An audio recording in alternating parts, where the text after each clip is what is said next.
जय श्री कृष्णा।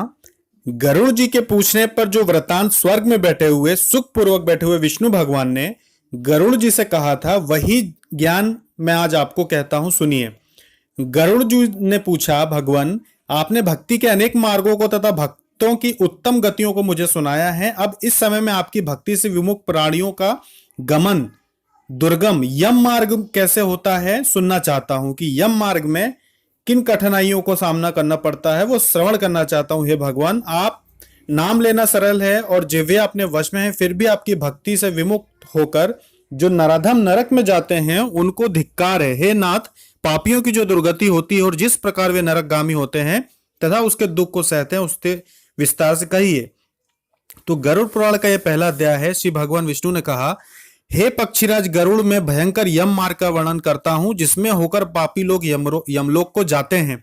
वह वर्णन सुनने वाले को भी अति भय देने वाला है, परंतु तुम्हारे आग्रह से मैं कहता हूं, जो लोग सर्वदा पाप में ही आसक्त रहते हैं, दया और धर्म से रहित हैं, कुसंगति में रहते हैं और उत्तम वेद शास्त्र तथा सत्संगति से विमुख रहते हैं, जो अपने को सम्मानित मानकर उग्र रहते हैं और धन तथा मर्यादा के गर्व से युक्त हैं, यानी कि जो घमंड में रहते हैं, तथा राक्षसी तथा भाव प्राप्त होकर देवी शक्ति रूपी संपत्ति से हीन होते हैं, यानी जिनमें देवी शक्तियों की भी जिन्होंने पूजा आराधना ना की हो, और देवी संपत्ति यानी कि उनके अंदर वैसा तेज प्रताप ना हो, जो काम तथा भोग में लीन रहते हैं, जिनका मन माया जाल में फंसा हुआ है, वे अपवित्र नरक में गिरते हैं। जो मनुष्य दान देने वाले हैं वे मोक्ष प्राप्त करते हैं। जो लोग पापी हैं वे दुख पूर्वक यम यातना सहते हुए यमलोक को जाते हैं। पापियों को इस संसार में दुख जैसे मिलते हैं, उन दुखों को भोगने के पश्चात जैसी मृत्यु होती है अतः वह वैसा कष्ट पाते हैं, उसका वर्णन मैं तुमसे कहता हूं, सुनो। मनुष्य संसार में जन्म लेकर अपने पूर्व जन्म के संचित किए हुए पुण्य और पाप के अच्छे बुरे फल को भोगता है। शेष अशुभ कर्मों के संयोग से शरीर में कोई रोग हो जाता है।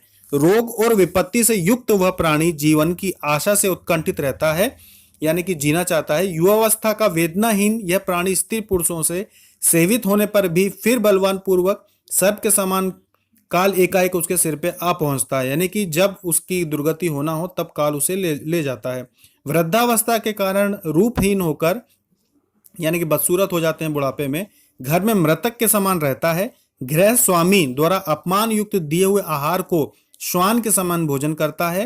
रोग और मंदाग्नि के कारण आहार घट जाता है, यानी कि जो भी घर के उस समय मुखिया हो जाते हैं तो बुजुर्गों को अगर हीन भावना से भोजन देते हैं तो उसे ग्रहण करके और अंत समय वो बिताता है। रोग और मंदाग्नि के कारण आहार घट जाता है, यानी कि खाना पीना भी कम कर देता है जब व्यक्ति, और चलने फिरने की भी शक्ति घट जाती है। चेष्टाहीन हो जाता है जब कफ से स्वर नालियां रुक जाती हैं। आवागमन में कष्ट होता है। खांसी और श्वास के वेग के कारण उसके कंठ में घुरघुर शब्द होने लगता है। चेतना रहने के कारण चारपाई पर पड़ा हुआ सोचता है। बंधु वर्ग से घिरा हुआ, भाई बहनों से घिरा हुआ वह प्राणी मृत्यु के सन्निकट आता रहता है, बुलाने से भी नहीं बोलता।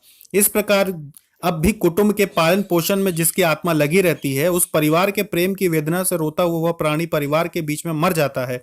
हे करुण, उस मृत्यु के समय देवताओं के समान प्राणी को दिव्य दृष्टि हो जाती है। वह संसार को एकदम देखता है, कुछ भी बोलने में असमर्थ हो जाता है। इंद्रियों की व्याकुलता से चैतन्य प्राणी भी जड़ के समान हो जाता है। इस कारण समीप में आए हुए यमदूतों के भय से प्राण आदि पांचों वायु अपने स्थान से चल देते हैं।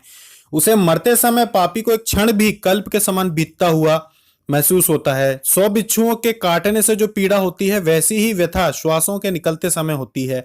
यमदूतों के भय से उस जीव के मुख से लार और फेन गिरने लगता है, अतः पापियों का प्राणवायु गुदा के मार्ग से बहिर्मुख होता है। प्राण निकलते समय प्राणियों को यमदूत मिलते हैं, जो क्रोध से लाल नेत्र वाले भयानक मुख, पाश और दंड को लिए नग्न शरीर, दांतों को पीसते हुए ऊपर के होठ उठे हुए केश वाले, काकों के समान काले टेढ़े मुख वाले, विशाल नख रूपी शस्त्र वाले यमदूत वहां आकर उपस्थित रहते हैं। उन यमदूतों को देखकर भय से वह प्राणी मलमूत्र तक का त्याग करने लगता है। हाय हाय करता हुआ जीव शरीर से निकलकर अंगुष्ठ मात्र, यानी कि अंगूठे के बराबर का शरीर धारण करता है और मोहवश अपने घर को देखता है। उस समय यमदूतों द्वारा पकड़ा जाता है। उस अंगुष्ठ मात्र शरीर को यातना रूपी शरीर से ढक गले में रस्सी बांधकर, यानी कि दूसरा शरीर तुरंत प्राणी को मिल जाता है अंगूठे के बराबर, जिसको तुरंत जो यमदूत होते हैं वो पास में बांध लेते हैं।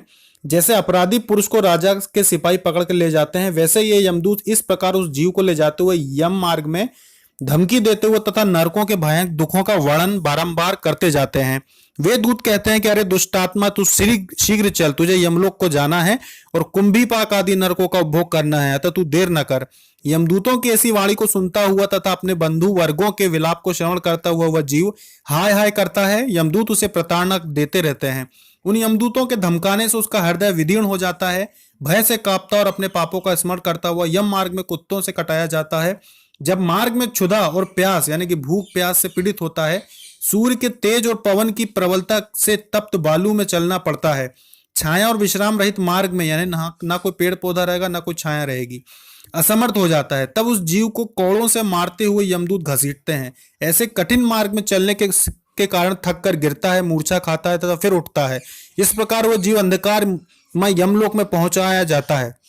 वह जीव 3 अथवा 2 मुहूर्त में यमलोक में पहुंचाया जाता है। वे यमदूत उसको घोर नरक की यातना दिखाते हैं। यमलोक में पहुंचकर वह जीव यमराज के दर्शन तथा 1 मुहूर्त में घोर नरकों की यातना को देखकर यमराज की आज्ञा से फिर मनुष्य लोक में आता है। यहाँ आने पर वह जीव पुनः अपने पूर्व शरीर में प्रवेश करने की इच्छा करता है, परंतु यमदूत उसे पाश में बांधे रहते हैं। इस कारण वह क्षुधा तृष्णा के दुख सुख को सहता विकल होकर रोता है। तब मृत्यु के स्थान पर पुत्रों द्वारा दिए गए पिंड को और मरने के समय में दिए हुए दान को वह जीव खाता है। जो पिंड करते हैं पुत्र, उसी को वो प्राणी फिर ग्रहण करता है। तब भी उस पापी जीव की तृप्ति नहीं होती। पुत्रों द्वारा दिए हुए दान, श्राद्ध और जलांजलि से पापी मनुष्य को तृप्ति नहीं होती। इसी से पिंडदान देने पर भी वे भूख से और भी व्याकुल हो जाता है। जिनका पिंडदान नहीं होता वे कल्प भर प्रेत योनि में रहकर निर्जन वन में दुख पूर्वक भ्रमण करते रहते हैं। बिना भोगे कर्म का क्षय करोड़ों कल्प तक भी नहीं होता है और बिना यम की यातना भोगे जीवों को मनुष्य का जन्म भी नहीं मिलता है। इसी से पुत्र को 10 दिन तक पिंड दान करना चाहिए। हे गरुड़, उस पिंड के प्रतिदिन 4 भाग होते हैं। उनमें से 2 भाग पंचभूतों के लिए होते हैं, जिनसे देह की पुष्टि होती है। तीसरा भाग यमदूतों को मिलता है और चौथा भाग उस प्रेत को खाने के लिए मिलता है। इस प्रकार प्रेत को 9 दिन तक का पिंड दान खाने को मिलता है। 10वें दिन के पिंड दान से प्रेत का शरीर निर्मित होता है और चलने की सामर्थ्य होती है। हे पक्षियों में श्रेष्ठ, पूर्व शरीर के दग्ध हो जाने पर यानी कि जल जाने पर पुत्र द्वारा दिए गए पिंडों से फिर भी उस जीव को देह मिलता है। वह जीव हाथ भर का शरीर पाकर यानी कि अब अंगुष्ठ वाले शरीर से उसको हाथ भर का शरीर मिलता है। 10 दिनों के बाद यमलोक पथ में अपने शुभ अशुभ कर्मों को भोगता है। अब 10 दिन के दिए हुए पिंड से जिस प्रकार शरीर बनता है उसे कहते हैं। प्रथम दिन के पिंड से सर, उसका सर बनता है। दूसरे दिन के पिंड से गर्दन और कंधा। तीसरे दिन के पिंड से हृदय बनता है। चौथे दिन के पिंड से पीठ। 5वें दिन के पिंड से नाभि उत्पन्न होती है। 6ठे दिन के पिंड से कमर, गुदा, लिंग, भग और मांस के पिंड आदि। 7वें दिन के पिंड से हड्डी आदि बन जाती है और 8वें 9वें दिन के पिंडों से जंघा और पैर उत्पन्न होते हैं। 10वें दिन के पिंड से उस देह में क्षुधा तृष्णा की उत्पत्ति होती है यानी कि भूख प्यास निर्मित होती है। पिंड से उत्पन्न शरीर का आश्रय लेकर भूख प्यास से पीड़ित प्रेत 11वें और 12वें दिन के श्राद्ध को 2 दिन में भोजन करता है। 13वें दिन यमदूतों से बंधा हुआ जीव बंधे हुए बंदर के समान अकेला जाता है। हे गरुड़, वैतरणी को छोड़कर केवल यमलोक 86,000 योजन विस्तीर्ण है। अब इस जीव को प्रतिदिन 24 घंटों में क्रमशः 247 योजन यमदूतों के संग निरंतर चलना पड़ता है। चलने वाले मार्ग के अंत में 16 गांव पड़ते हैं। उनको लांग कर तब धर्मराज के नगर में वो पापी पहुंच जाता है। उन नगरों के नाम ये हैं: सौम्यपुर, सौरीपुर, नगेंद्र भवन, गंधर्व, शैलागम, क्रौच, छुरपुर, विचित्र भवन, ब्रह्मपद, दुखद, नाना कंदपुर, सुप्त भवन, सुतप्त भवन, रौद्र नगर, पर्योवर्षण, शीतांग, बहुभीति। इनके आगे यमपुर है। यम के पास में बंधा हुआ वह पापी जीव मार्ग में रोता हुआ अपने घर को छोड़कर यमलोक जाता है। यह प्रथम अध्याय समाप्त होता है, जिसमें यम यातना और यमपुर का जो यमराज के नगर का जो रास्ता है उसकी शुरुआत के विषय में जानकारी आपको दी है।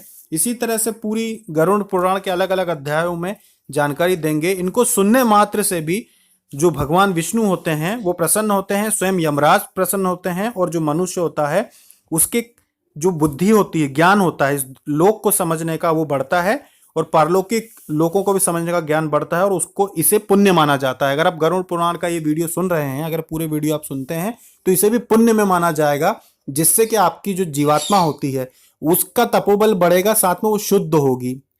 साथ में आपको इस जीवात्मा को कैसे कर्म करना चाहिए, कैसे नहीं करना चाहिए वो भी समझने को मिलेगा और अंत में जब गरुड़ पुराण का आखिरी अध्याय हम आपको सुनाएंगे, जिसमें सबसे महत्वपूर्ण बात है कि कैसे जीव इस जीवन में रहते हुए, जिसने हमें भी बहुत ज्ञान दिया था और हमारे जीवन को बदला था, कि कैसे जीव इस दुनिया में रहते हुए ही, अपने परिवार के साथ रहते हुए भी कौन कौन से कर्म, हम उसे साधारण भाषा में कहें कि छोटे मोटे प्रयोग, कौन कौन से छोटे मोटे प्रयोग अपने घर में करके, अपने परिवार में करके, अपने जीवन में करके ऐसे कर्मों को एकत्रित कर सकता है कि उसे ये यम यातना भोगनी ही नहीं पड़ेगी। ऐसे भी उपाय हैं जिनसे यम यातना नहीं भोगनी पड़ती, यमराज के दर्शन, यमराज को जो यमदूत आते हैं उनके दर्शन नहीं करने पड़ते, और आपको विमान लेने आता है और पूरे स्वागत सत्कार के साथ आपकी आत्मा को यहां से लेकर जाता है। ऐसे प्रयोग हम आपको आगे गरुड़ पुराण के अध्यायों का जो जानकारी हम आपको देंगे उसमें आपको बताएंगे, जिससे कि आप अपना जीवन सफल कर सकते हैं, वो भी अपने परिवार के साथ रहते हुए सामान्य जीवन में, बगैर धन का नुकसान किए, बगैर पैसे का नुकसान किए।